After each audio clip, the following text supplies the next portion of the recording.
Dear students, welcome back to my YouTube channel, Learn Excellent. I hope all of you are fine. This is Hemonto. ছাত্ৰ-ছাত্ৰী সকল, আমি Nelson মেণ্ডেলাৰ long walk to freedom শীৰ্ষক লেসনটো start কৰিছিলো। আজি আমি এই প্ৰ'জটোৰ দ্বিতীয় অংশ ডিসকাস কৰিম। যিসকল ছাত্ৰ-ছাত্ৰীয়ে প্ৰথমবাৰৰ বাবে মোৰ এই ভিডিঅ'টো চাই আছে, ডেসক্ৰিপচনত ইয়াৰ প্ৰথম পাৰ্টৰ লিংক দিয়া আছে। আৰু লগতে মোৰ এই চেনেলটো সাবস্ক্ৰাইব কৰিবা বুলি আশা কৰিলো। Now we are going to discuss the second part of the course entitled Nelson Mandela Long Walk to Freedom. Dear students, please go through the text.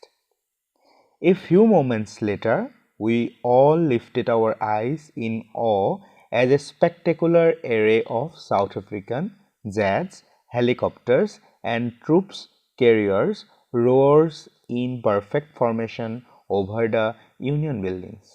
It was not only a display of pinpoint precision and military force, but a demonstration of the military's loyalty to democracy, to a new government that had been freely and fairly elected. Only moments before, the highest generals of the South African Defense Force and police, their chests bedecked with ribbons and medals from days gone by, saluted me and pledged their loyalty. I was not unmindful of the fact that not so many years before they would not have saluted but arrested me. Finally, a chevron of Impala jets left a smoke trail of the black, red, green, blue and gold of the New African flag. In this paragraph, the author describes the scenario and arrangements of the inauguration day. Just after the newly elected president's addresses to the audience, an impressive arrangements of fighter jets, helicopter and soldiers raised everyone's heads up in the sky. ছাত্ৰ-ছাত্ৰী সকল, এই পেৰাগ্ৰাফটি অথৰে সেই ইনগ্ৰেশ্যন ডেৰ সম্পূৰ্ণ পৰিবেশটো আৰু আটকধুনীয়া আয়োজন অৰ্থাৎ এৰেঞ্জমেণ্টবোৰৰ প্ৰকাশ কৰিছে। উপস্থিত থকা অডিয়েন্স সকলক উদ্দেশ্যি নতুনকৈ নিৰ্বাচিত প্ৰেসিডেন্ট গৰাকীৰ ভাষণ আৰম্ভ কৰাৰ পাছতে আকাশ মাৰ্গত যুদ্ধ বিমান আৰু হেলিকপ্টাৰবোৰৰ নিৰ্দিষ্ট শৈলীবোৰ প্ৰদৰ্শন কৰিলে আৰু সকলোৱে আকাশলৈ চকু দিলে।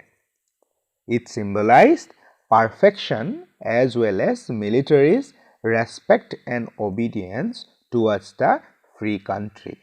ইয়াৰ জৰিয়তে সৈনিকসকলৰ নিপুণতা আৰু মুক্ত হৈ যোৱা দেশখনৰ প্ৰতি তেওঁলোকৰ বাধ্যবাধকতা আৰু সন্মান প্ৰকাশ পাইছে। The high commanders who have won medals for their act of bravery also saluted and showed their loyalty.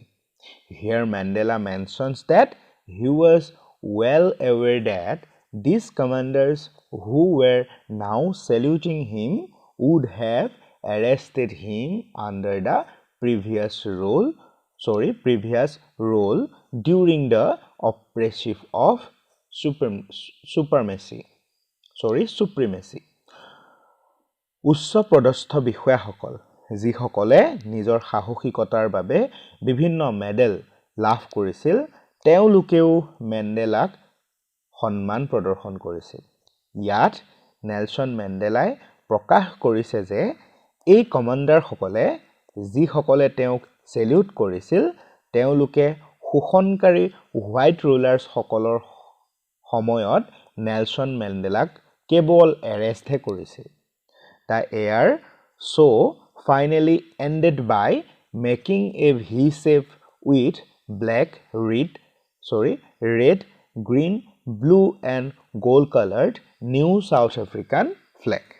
অৰ্থাৎ সৰ্বশেষত আকাশ মাৰ্গৰ অনুষ্ঠানটিয়ে আকাশত ভি শেপত সাউথ আফ্ৰিকাৰ নতুন ফ্লেগখন বিভিন্ন ৰঙেৰে প্ৰদৰ্শন কৰিলে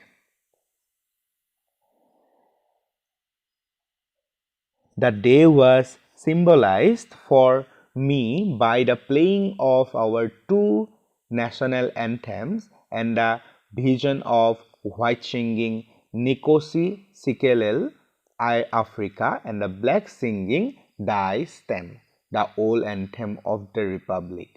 Although that day neither group knew the lyrics of the anthem they once despised, they would soon now know the words by heart.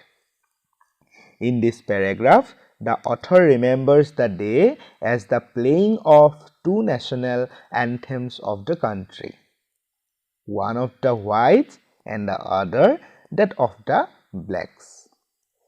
সেই দিনটিত দুটা নেশ্যনেল এন্থেম পৰিবেশন কৰিছিল কিয়নো এটা আছিল ব্ল্যাক পিপলবোৰৰ আৰু আনটো আছিল white পিপলবোৰৰ The author also mentions that no one knew the wording of the anthem of the blacks but everyone would soon learn this anthem that they once had it সেই দিনটোত হোৱাইট পিপলবোৰে ব্ল্যাক পিপলবোৰৰ এন্থেমটিৰ শব্দবোৰ বুজা নাছিল যদিও গাবলৈ চেষ্টা কৰিছিল Nelson মেণ্ডেলাই প্ৰকাশ কৰিছে যে এটা সময়ত ব্ল্যাক পিপলবোৰৰ এন্থেমটো অত্যন্ত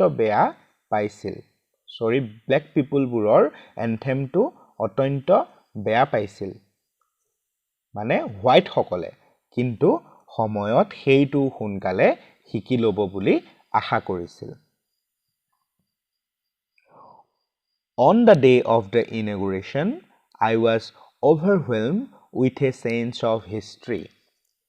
In the first decade of the 28th century, a few years after the bitter Anglo-Boer War and before my own birth, the white-skinned peoples of South Africa patched up their differences and erected a system of racial domination against the dark-skinned peoples of their own land.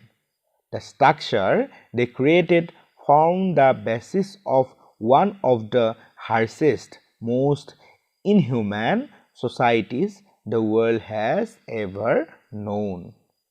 Now, in the last decade of the 28th century and my own 8th decade as a man, that system had been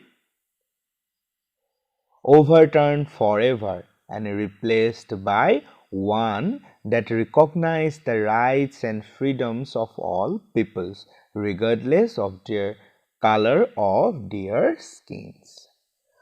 Here he mentions that on the day of the inauguration ceremony, he was remembering the days of the past when this whole system of apartheid emerged.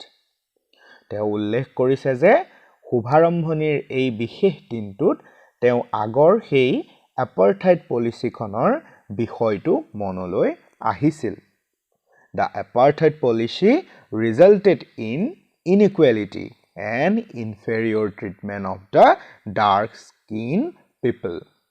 এই এপাৰ্থাইড পলিচিখনত অসমতা আৰু ক'লা বৰ্ণৰ মানুহবোৰক হেয় জ্ঞান কৰাৰ কথাই জড়িত হৈ আছে This system created an atmosphere of extreme cruelty and injustice for a particular part of community. এই এপাৰ্থাইড ব্যৱস্থাটিয়ে এটা বিশেষ সমাজক কৰা অত্যন্ত অত্যাচাৰ আৰু অন্যায়ৰ পৰিস্থিতিৰ সৃষ্টি কৰিছিল Now when he is in his 8th decade as a man have changed this entire system that treats human as human irrespective of their color, caste and gender.